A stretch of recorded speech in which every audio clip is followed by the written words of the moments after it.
Well, hello, and thank you very much for clicking on this video today. So today, we're going down a little bit of a rabbit hole. So this is an interesting article about the AI far-right rapper in the UK, and about how AI content is being generated by the far right in the UK and its increasing prevalence. So this is an article by Effie Webb, coming from the Bureau of Investigative Journalism, which does some very great pieces that I've been currently kind of digesting quite a bit. And this was published published in March of this year, so it was a few months ago.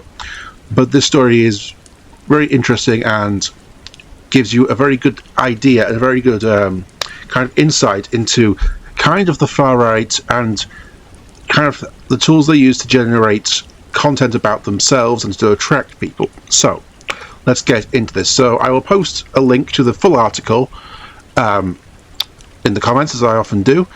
So let's get into this. So there's a figure called Danny Bones, who was a working class British rapper with a fast growing online following. His content has attracted millions of views. He raps about things like immigration, national identity, and broken Britain. One lyric accuses opponents of trying to rid you of your heritage. The video to his most popular song, This Is England, shows him leading a crowd of men carrying St. George's crosses with their fists in the air. Another shows him with black military gear with the words Mass Deportation Unit on the back. A third shows an Asian man within the crowd saying to a camera, "We are here," before Danny Bones, in a Union Jack mask, replies, "Not for long." It cuts to a clip of him throwing a man to the ground and deporting him. Now, at first glance, this might look like a rising star courting popularity or controversy, except that Danny Bones is not a real person, as I intimated at the beginning. He is an AI-generated persona in the front of an anonymous influencer collective called the Node Project. So we can reveal that some of its Danny Bones content was repurposed for the recent Gorton and Denton by-election that was some months ago.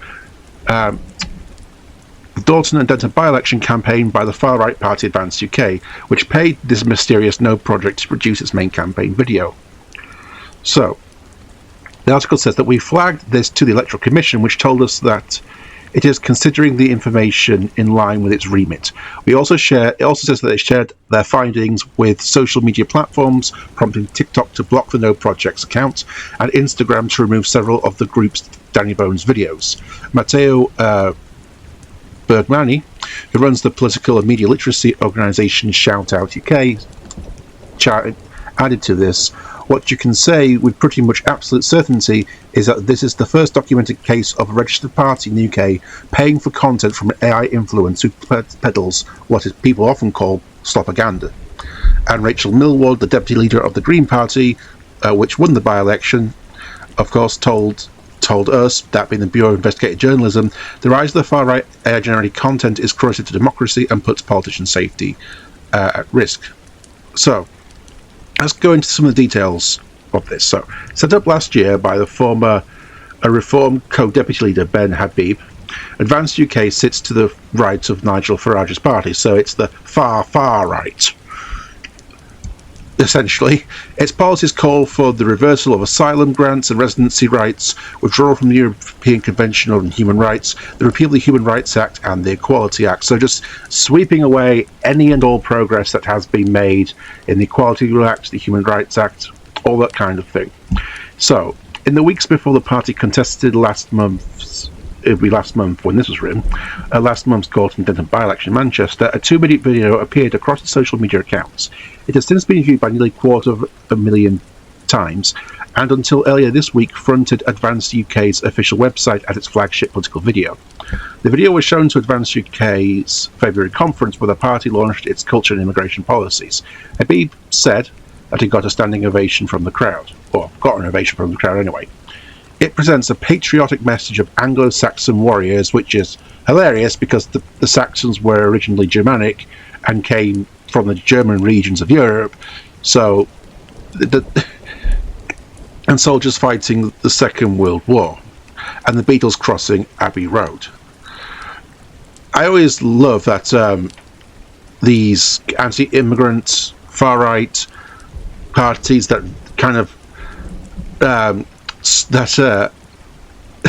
flirt with Nazism, which so many kind of folks on the actual far right really do. If you have the misfortune of meeting them in person, it's like we fought the Second World War, amongst other things, to fight fascism, and that was a multi-ethnic and multinational effort with people from Britain, Canada, Australia, Africa, Southeast Asia, all sorts of different folks from different backgrounds fought in that war. It wasn't just white folk.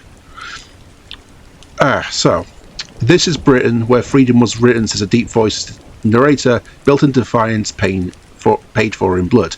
The soundtrack is the instrumental from Danny Bone's track, and the line about where freedom was written comes from lyrics from another. The video was produced by the No Project. Advance UK and No Project both said the party had paid for the video. A senior figure at Advance UK told us that the No Project were a joy to work with, and said that the party plans to commission more content from them. They would not say how much they paid, but suggested that the No Project's work did not come cheap. If someone wanted to commission them to do something, it would be a significant amount of money, they said. The party added that spending would be declared in its election returns. So in the following weeks, Advance UK went on to post more No Project content. One was a campaign video for the party's by-election candidate Nick Buckley, which used AI-generated image of him at different ages, featuring an AI-generated imagery of a man leading a crowd carrying Union Jacks, urged viewers to register for local elections, which there is something kind of amusing about using AI to generate this image of kind of fake popularity. Like, you really couldn't find or trick or get enough of your own fucking people to stand and take a picture of you holding Union Jacks. That your only solution was basically to generate AI-made turds, essentially.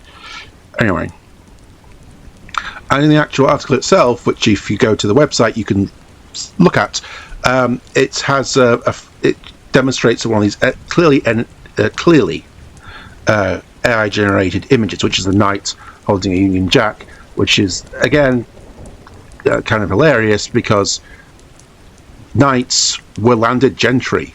They were rich people, and medieval wars were mostly about rich people fighting each other for land and cash. The idea that it's kind of, in a broader historical context, the idea of kind of nationalism as we see it now is actually is not something that a lot of medieval kings or states would really have kind of jived with, in so much that nationalism as we see it's a much more 19th century, much more modern idea, not a medieval idea at all. And in fact, most medieval wars were mostly about seizing land from other rich people, and if you were poor or a peasant, you just got in the way or killed in the process, essentially. So the fact that they're using this imagery of the knight bravely leading St. George's Cross is silly. So, an analyst and senior editor manager at the Institute of Strategic Dialogue said about the crossover between AI influencer and a political party's campaign, and what he said was, I think that's probably the first time that I've seen that. And we're seeing this, it's maybe the first time, but I myself are increasingly seeing this, and for the purposes of this video, I did look into this. I did kind of research it myself, and there is also another aspect of this, is that it also keeps the organizations and people that generate this content kind of behind closed doors. If they actually had real people in front of the camera, so to speak, it would be much easier to kind of know who those people are, to kind of gauge, and it would be much more. It's much easier to criticize an organization or a particular person if you actually have them, in the actually front and center of a camera. Whereas AI, that is removed, and an organization can be much more secretive about what they're doing. And this editorial manager then went on to say, it will be interesting to see whether other political parties adopt this strategy and whether it does help with outreach. Heron Lopes, I believe that's pronounced, a researcher at Leiden University's Institute of Political Science, said that it could mean the beginning of generative AI tools being used for extremist political propaganda. I'd argue it already is being used at the moment. But anyway, and they then said, if other political actors perceive it as successful, we could see the tactic diffuse more widely. So let's get into the Node project themselves. So the Node project also uses a second AI persona, a young purple-haired woman called Amelia, who appears in various Danny Bones videos and standalone clips. The character was originally created by the political and media literacy organisation Shout Out UK for a Home Office-funded video game designed to steer teenagers away from extremism, but has been co-opted by members of the online far right and has become viral. So, in February, Buckley announced on social media that he had been endorsed by her, which is just bizarre that we're getting into the realm of people saying that I am endorsed by an AI character. It's like, imagine if someone told you that I have been endorsed by my laptop or endorsed by my computer. That would sound very incredibly strange, but this is kind of where we seem to be getting, where we seem to be heading, where these kind of AI avatars or characters are now endorsing people, endorsing political candidates, or the organisations that are behind them are. So, Begani told us that Amelia and Danny Bones are part of a broader trend of AI characters endorsing political candidates, saying it's safe to assume that these tactics will continue to grow in regularity as we get closer to the next election, he said. So, the Danny Bones songs include lyrics about globalization, high taxes, poverty, and immigration. The lyrics to Shut Up, released in late January, suggest immigration is a deliberate conspiracy to globalize the planet, use division for their mission, which is amusing that they say use division for the mission when what these people want to do is actually divide people, to have people hate their neighbors, to basically incense people, to point at other human beings who are not of the same skin or the same religion or even the same nationality, and despise them and hate them. And then to say, well, these people want to divide us. Dude, that's what you're doing. And it is particularly amusing that for an organisation that hates immigrants, that drones on about white people being a minority and that kind of typical far right language, uses hip hop or rap, which is a form of music that historically comes from African Americans and the black community in general. You know, it's like you're using a form of music that was pioneered and created by immigrants or the ancestors of former slaves to generate your awful anti-immigrant message. There's something, I don't know, ironic about that. Oh, dearie me. So, going on to this guy. So, his 4 tracks have more than 250,000 Spotify streams, with This Is England having more than doubled its numbers in the last month. Each track is also cut into YouTube Shorts, TikToks, and Instagram Reels, some of which I, unfortunately, for the purpose of this video, did actually see. Collectively viewed more than 2.7 million times and picked up and repurposed by other creators across social media. Alongside the music, Danny Bones account tags and repost far-right figures like Rupert Lowe, Tommy Robertson, all the same kind of usual kind of far-right grifters that you see spewing their rubbish. His verified X account, of course, which shows him leading what appears to be a nationalist march, has posted messages of support for Lowe's new Restore Britain party and a proposed merger with Advanced UK. After the by-election last month, Bones posted, which will be several months now, posted a TikTok saying the Green Party just won in Gorton and Denton, Lord help us, campaigned in Urdu and fucking Bengali, Palestinian and Pakistani flags anywhere, not a Union Jack in sight, which is not true.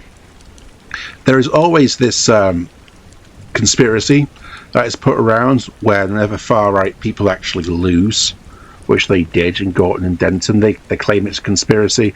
They also claim that, oh, well, true white British people, they're not actually against us. No.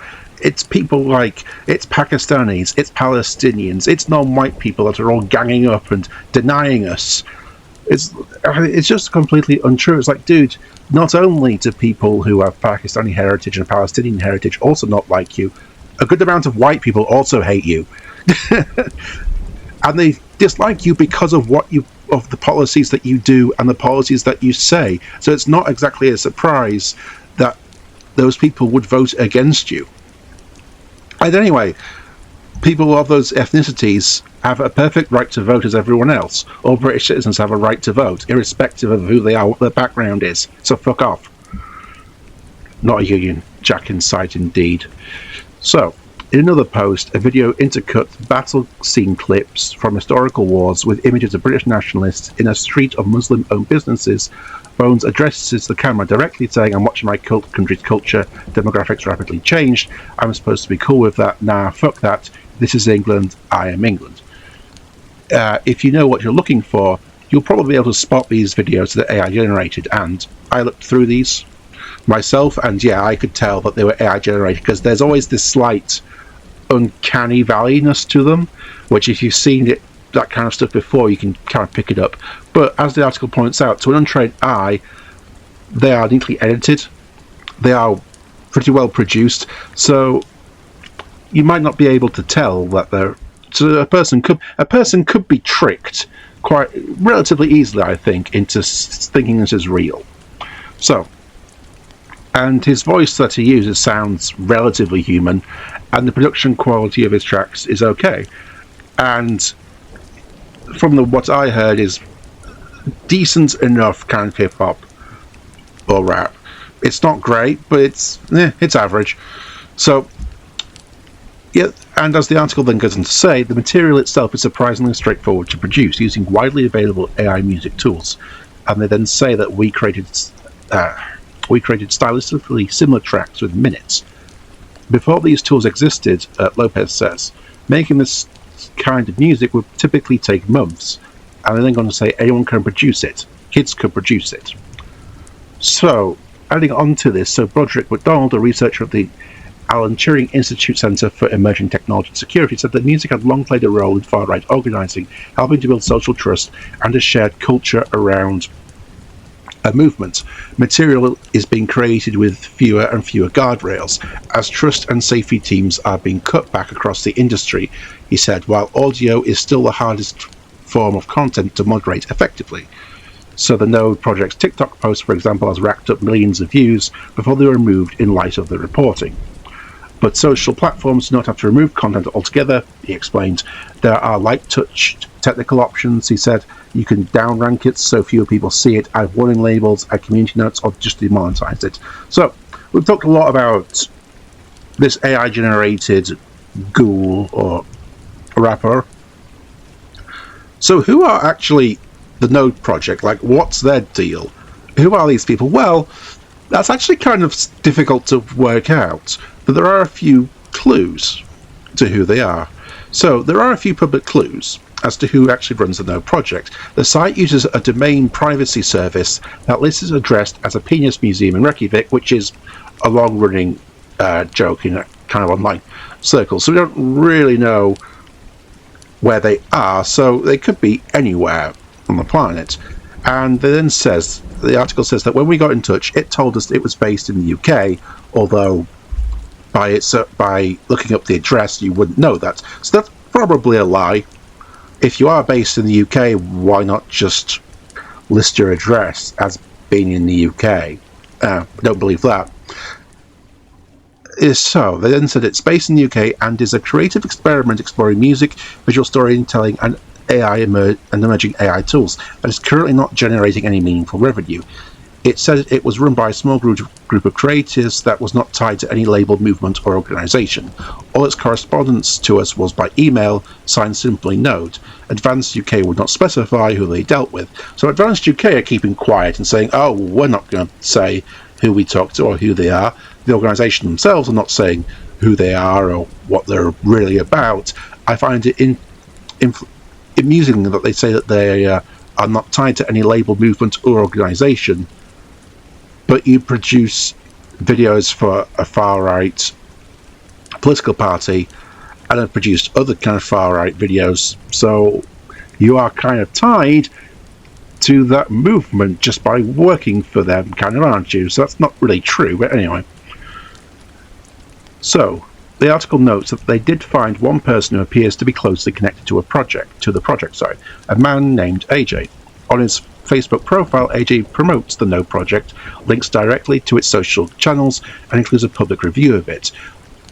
They also found 2 corresponding TikTok accounts that were posted to the Node project content, including videos that appear to show AI-altered footage of a man resembling AJ alongside Danny Bones. TikTok ads library shows that a video of Danny Bones was paid for as an ad by AJ in February. When TikTok and Instagram took action against Node Project's account, AJ soon posted on Facebook, we get sick on our TikTok account banned and some IG posts taken down. However, when we approached AJ, he himself denied being part of the Node project and said he was simply a supporter who just wanted to help Danny Bones gain visibility and spread the word. He said that he had no knowledge of the internal workings of the Node project and had not made any money from supporting it. He also said that the Node project t-shirt shown in social media was a one-off prototype, so I don't know about that, but anyway. Explaining why he often used the words we and our when talking about the Node project, he said, I say we as in we as a movement. The Node project also denied any connection to AJ or his linked accounts, saying he was simply someone who shares online information and reposts content. It said that any third party reposting promotion, commentary, or merchandising images should not be taken as evidence of affiliation, ownership, control, or involvement. It also rejected the characterization of its content as Islamophobic, calling that a very serious label and not an accurate or fair description of its project or output. This is despite the fact that they've produced content of this AI rapper attacking, confronting Asian kind of stereotype. I saw the videos, very stereotypically looking Asian men, and also deporting them. And in one of the images, they're wearing all black uniforms and kind of look like the Gestapo quite a bit, and in some of the other images they're all kind of wearing these kind of military combat uniforms, so there's this clear link to militarism. So I think to kind of argue, oh, we're not Islamophobic, that's not true. It's like, well, you say that, but what you actually put out there kind of tells a different story. Are you seriously telling me that those videos that have been produced are not designed to be targeting Muslim folk? Because I'll tell you what, the comments on those videos that I did see, they sure as hell, people that were commenting it, that's sure as hell what they took from it. But anyway, so it is unclear as to what extent the Node project is an ideological or commercial operation. A countdown timer has recently appeared on its website inviting followers to sign up, though it does not say what it's for. So Bergamini, one of the people that we were talking to earlier, describes the setup as hate economics, where inflammatory content can generate a combination of revenue and influence. It raises the question about where is this coming from, how much of it is people doing it simply to make money, and how much of it is for political purposes. Is this experimentation ahead of future elections? In the course of reporting this story, the writer of the article says that they contacted social media platforms about the Node project posts. Since then, TikTok has banned the account for breaching its rules on hateful content. According to the company, the Node project was not earning money on the platform. Instagram confirmed it had taken down the content that violated Meta's hate speech policies, but the account itself has not been banned. A YouTube spokesperson said the platform had applied transparency labels to videos flagged by the Bureau so viewers knew the content was synthetic.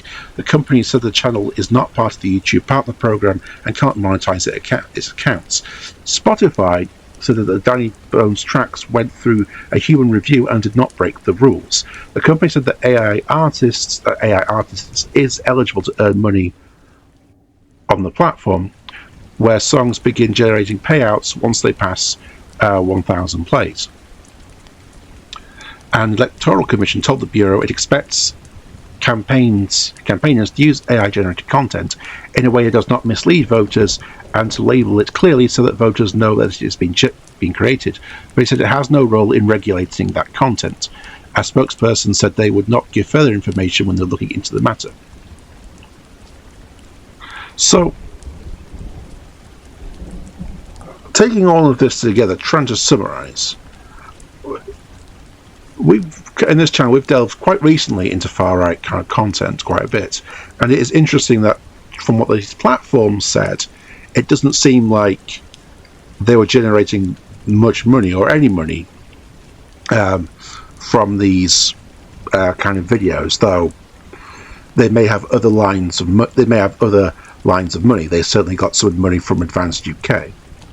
So here you have this kind of secretive organization who could be anyone, could be based anywhere in the world.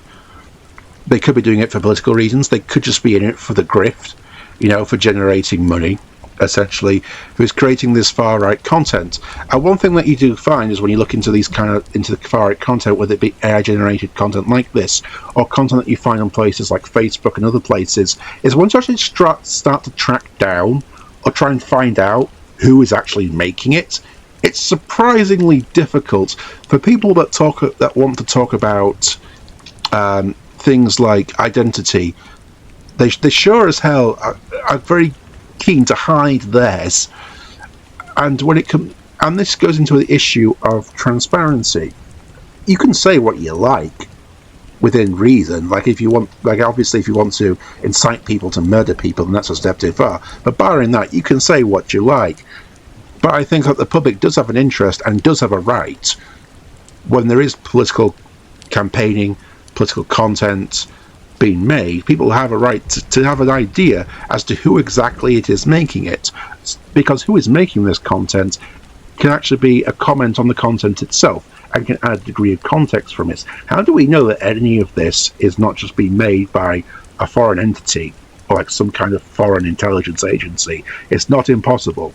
And there have been plenty of people that have speculated that some of this far-right content may be generated from kind of people in Russia or in other countries, and in fact people in South Asia have actually been caught out as people who are generating this kind of content, not specifically for political reasons, but mostly for generating rage bait and generating money.